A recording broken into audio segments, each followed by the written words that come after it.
ক্ষুধা অনুভব করলে আপনি কি খেয়ে থাকেন? অনেকের উত্তর হবে ভাত, রুটি কিংবা বিরিয়ানি। কখনো কি ভেবেছেন বিদ্যুৎ খেয়েও ক্ষুধা নিবারণ করা যায়? জি, ঠিকই শুনছেন।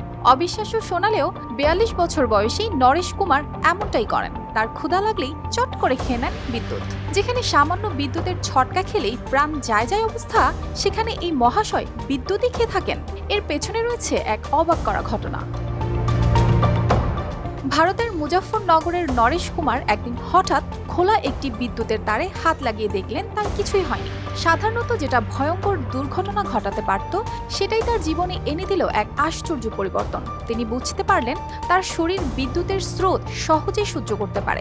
সেই থেকেই শুরু তার বিদ্যুৎকে খাবারের বিকল্প হিসেবে ব্যবহার করার যাত্রা। ২৫০টিরও বেশি ডিজাইন অপশন নিয়ে ওয়ালটন স্মার্ট ফ্রিজ, বোঝে আপনার প্রয়োজন। এই ঘটনাটি তার জীবনে এক অদ্ভুত মোড় আনে। সাধারণ মানুষ যেখানে বিদ্যুৎ স্পর্শ করলেই ভয় পান, নরেশ কুমার সেখানে বিদ্যুৎকে নিজের খাদ্য হিসেবে গ্রহণ করতে শুরু করেন। বিদ্যুৎ যখন তার শরীরে প্রবেশ করে, তিনি সেই শক্তিকে ক্ষুধা মেটানোর বিকল্প হিসেবে ব্যবহার করেন। ক্ষুধা লাগলে তিনি সহজেই বিদ্যুতের একটি তার মুখে ঢুকিয়ে বসে পড়েন।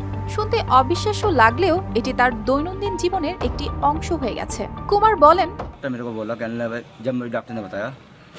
যতই ভোল্ট হোক, ১০,০০০ বা ৬০,০০০, আমি কোনো ভয় ছাড়াই সেটা স্পর্শ করতে পারি।